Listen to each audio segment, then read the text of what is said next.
Buenas noches, soy Valeria Hernández Reyes, soy ingeniera ambiental, egresada del Instituto Tecnológico de Estudios Superiores de Occidente de Guadalajara, en México, y hoy estoy aquí en el Instituto Peruano de Inteligencia Artificial para hablarles de un tema muy interesante, el impacto de la inteligencia artificial en el medio ambiente.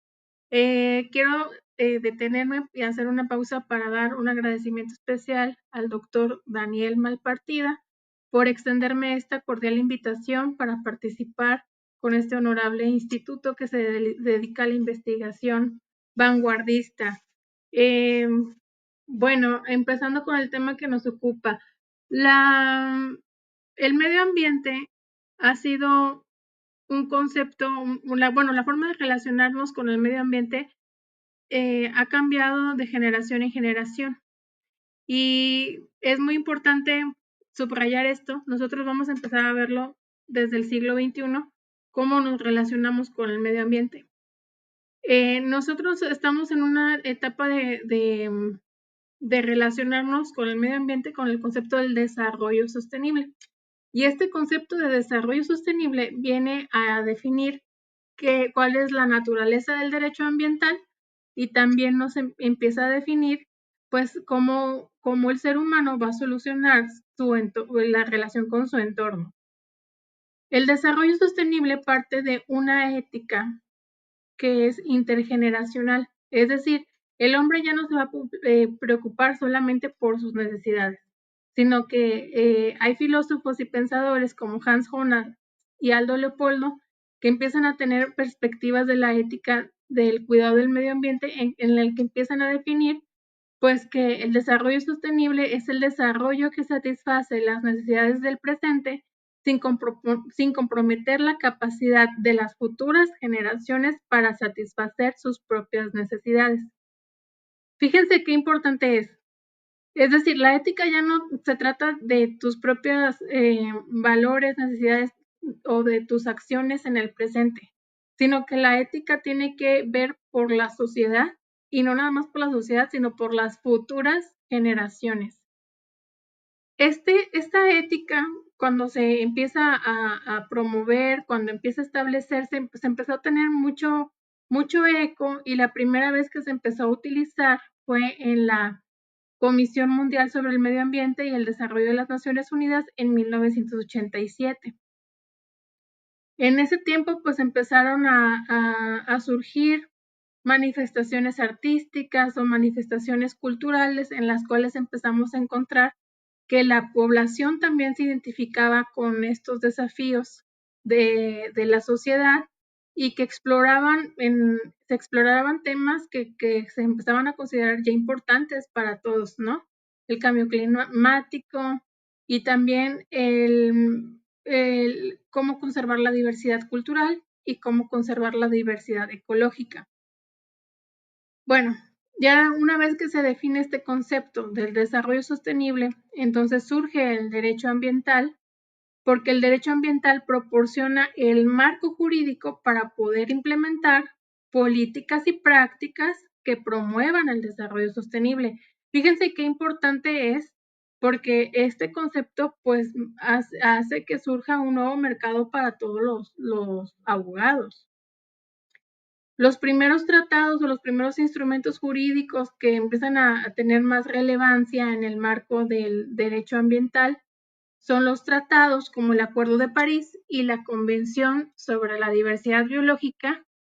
¿Y por qué digo que son importantes? Porque son los primeros que establecen compromisos internacionales que tienen que ver con la protección del medio ambiente y con la mitigación del cambio climático.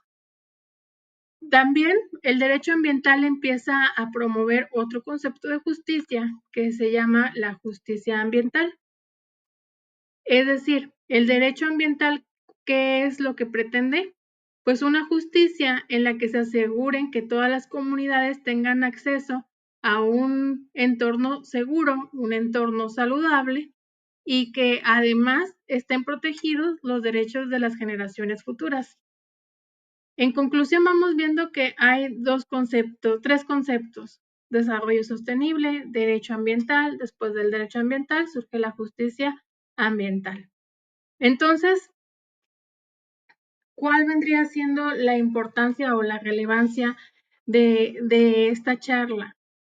Pues entender que el desarrollo sostenible no es solamente un concepto técnico, sino que el desarrollo sostenible es una aspiración ética, una aspiración cultural y que buscamos integrar la conservación del medio ambiente, pero también a la par el bienestar social. Al considerar las perspectivas de la filosofía, el arte y el derecho, empezamos a ver que nuestra comprensión y promoción de acciones colectivas para construir un futuro sostenible pueden vislumbrarse como un futuro más equitativo para todos. Entonces, es muy importante, bueno, desde el punto de vista, desde la perspectiva que hemos estado trabajando con mi compañero, el doctor José Ramón Narváez, de una manera holística, ver cómo la cultura, el arte, la filosofía y el derecho se van relacionando. Entonces, a la par de comprender nosotros de que surgieron estos conceptos de derecho, pues hay que entender que hubo situaciones sociales que causaron que surgiera esta preocupación. Pero, ¿qué creen que pudo haber pasado? Me imagino que todos podemos nombrar desastres naturales que hayan ocurrido en nuestro país, pero sobre todo los desastres que ocurrieron a nivel mundial son los que marcaron un parteaguas en las definiciones que se han ido marcando, que han marcado el rumbo del derecho ambiental. Y quiero hablar, por ejemplo, de varios casos y luego focalizarme en algunos. Un caso muy importante fue el desastre de Minamata, que ocurrió en Japón en la década de 1950 a 1960. ¿Qué sucedió en Minamata, Japón? Hubo contaminación por mercurio en la bahía. Minamata es una bahía en Japón, pero esta contaminación por mercurio se debió porque fue causada por vertidos industriales y ocasionó un envenenamiento masivo y graves daños neurológicos en la población local y en la fauna marina de Minamata. ¿Cuál fue el impacto legislativo? Pues este desastre llevó a Japón a promulgar la Ley de Prevención de la Contaminación por Mercurio en 1968, estableciendo estándares estrictos para la gestión de sustancias tóxicas y regulaciones más estrictas para las industrias químicas.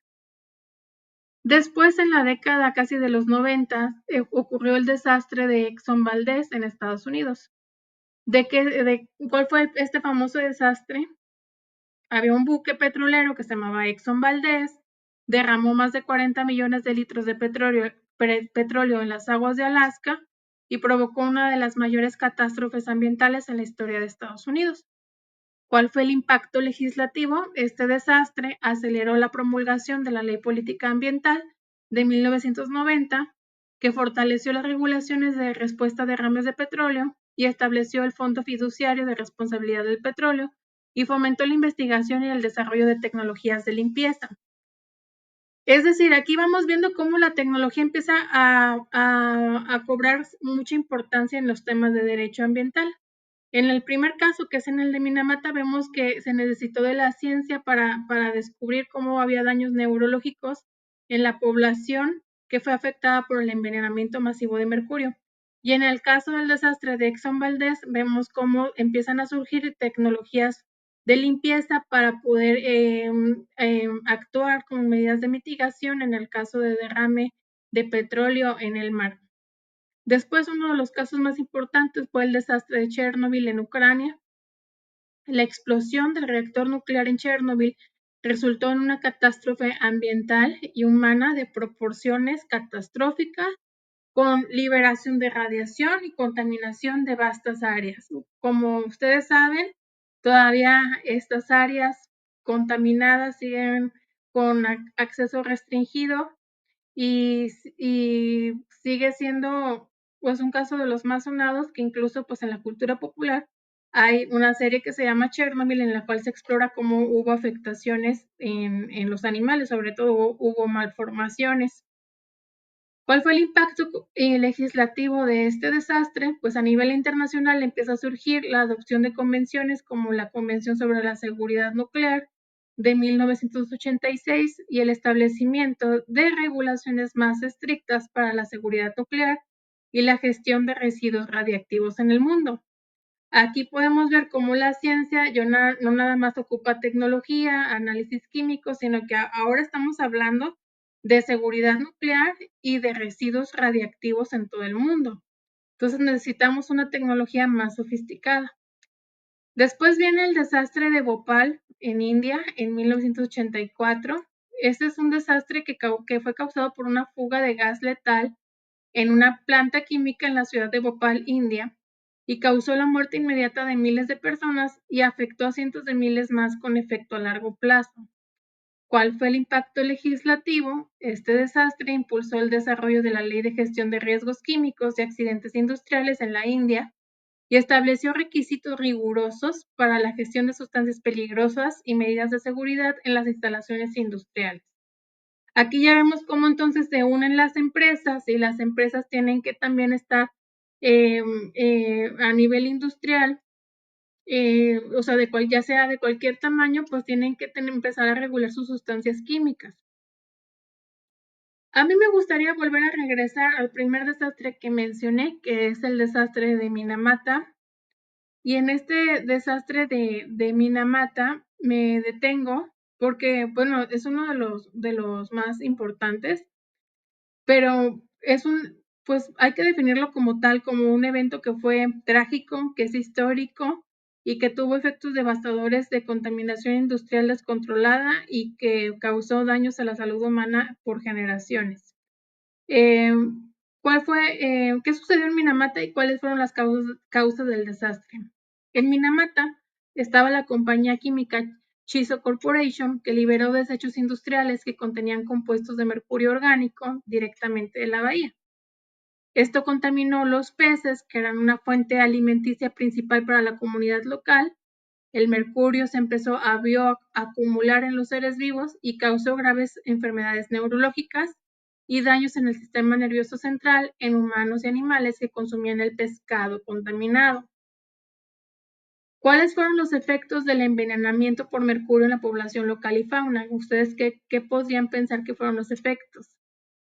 Pues los efectos en la salud que causa el mercurio incluyen parálisis, ceguera, problemas de habla, daños cerebrales, y todo esto pues también causó pues tasas alarmantes de mortalidad en aves, en mamíferos y malformaciones debido a la contaminación del agua y toda la cadena alimenticia que se vio afectada, ¿no?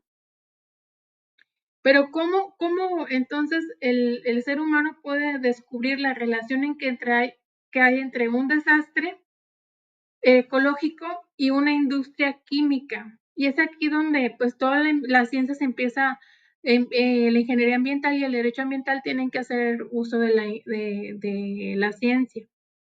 Los vertidos de mercurio de Chiso Corporation y los casos de enfermedad neurológica masiva en los habitantes de Minamata fue establecidamente estudios epidemiológicos y a base de investigación científica.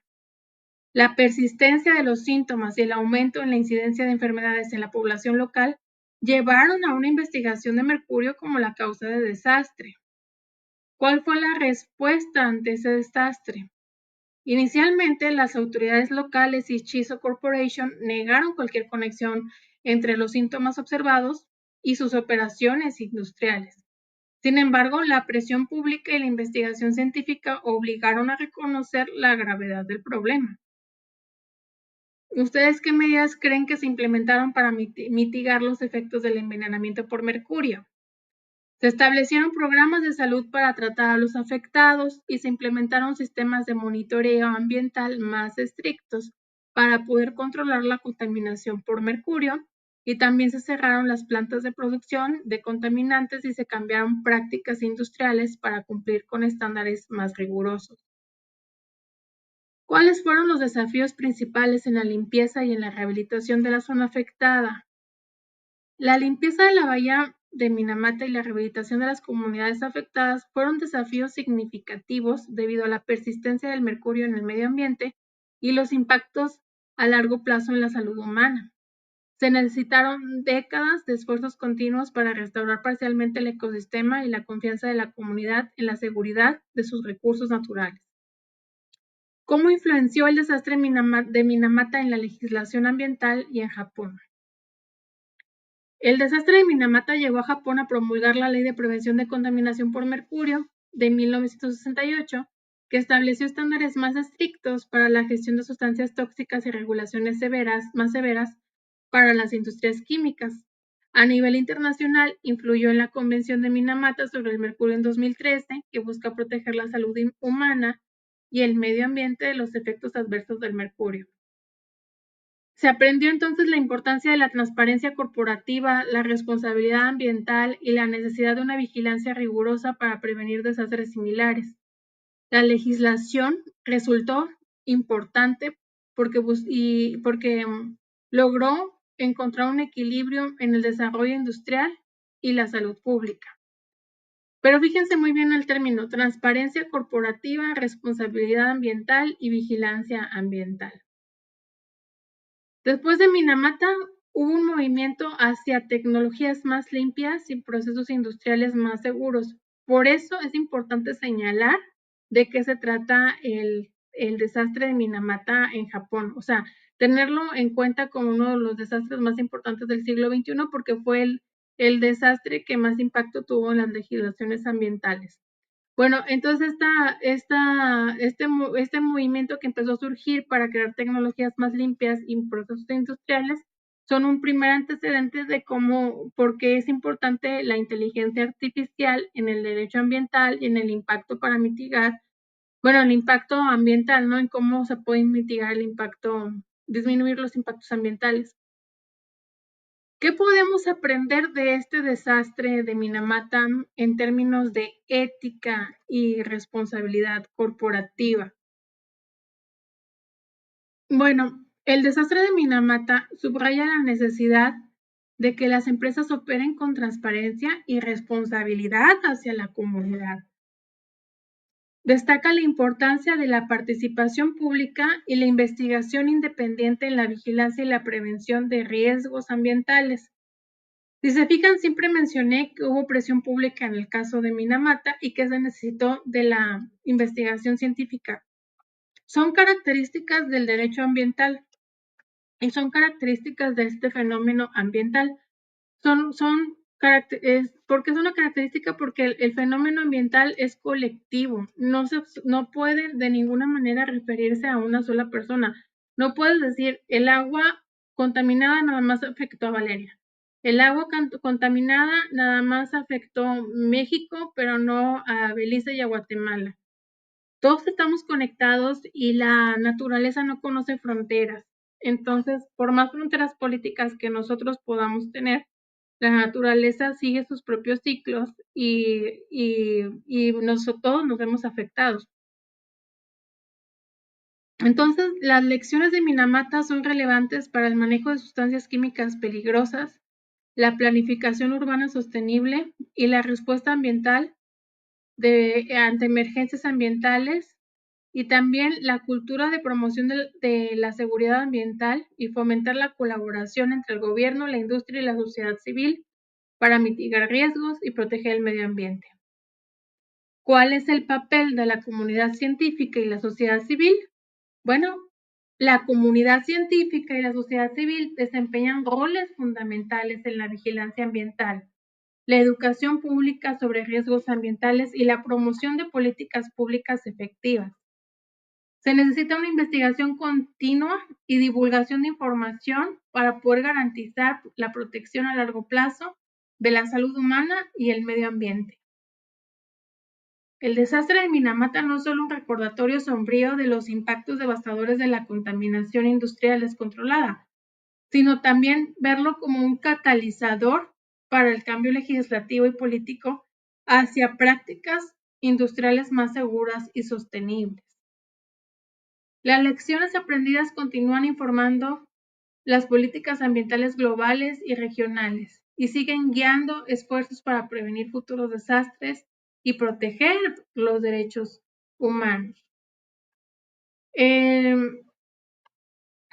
Bueno, entonces aquí hay que volver a mencionar aspectos importantes sobre cómo la ciencia juega un rol. En el caso de la ciencia ambiental, pues podemos entender varias cosas, ¿no? Cuando nosotros empezamos a aplicar la tecnología, nosotros empezamos a encontrar evidencia científica. La ciencia ambiental proporciona evidencia empírica y objetiva sobre los impactos ambientales, como la contaminación del aire, del agua, del suelo, la pérdida de biodiversidad. Y también la ciencia ambiental es importante para evaluar los daños. Los científicos ambientales realizan evaluaciones detalladas de los daños ambientales causados por actividades industriales, urbanísticas o actividades humanas, y se tiene que cuantificar los impactos en términos de pérdida de hábitats, contaminación de recursos hídricos, efectos sobre la salud humana, y proporcionar una base sólida para calcular las compensaciones económicas o dictaminar las medidas correctivas. ¿Por qué la ciencia es importante? Por las normativas y los estándares. La ciencia ambiental contribuye al desarrollo de normativas y estándares ambientales mediante investigaciones que evalúen los límites seguros para la emisión de contaminantes, la calidad del agua y la gestión de residuos, entre otros. Estos estándares van a ser utilizados por los abogados y los tribunales como referencia para evaluar el cumplimiento de las leyes ambientales y determinar si se han infringido normas específicas. ¿Por qué es importante la ciencia? Por los modelos predictivos y escenarios futuros. Los científicos ambientales emplean modelos predictivos para simular escenarios futuros basados en diferentes cursos de acción, como políticas de mitigación del cambio climático, proyectos de infraestructura o cambios en el uso de la tierra. Y en sí estos modelos ayudan a prever los impactos ambientales potenciales de las decisiones legales y políticas y proporcionan información valiosa para la planificación estratégica y la toma de decisiones judiciales informadas. La ciencia ambiental proporciona entonces el asesoramiento técnico a los abogados, a los jueces y a las partes involucradas en litigios ambientales, ayudando a interpretar datos científicos complejos y a entender la relevancia de las pruebas presentadas. Este asesoramiento es crucial para asegurar que las decisiones judiciales se basen en información precisa y actualizada sobre cuestiones ambientales complejas.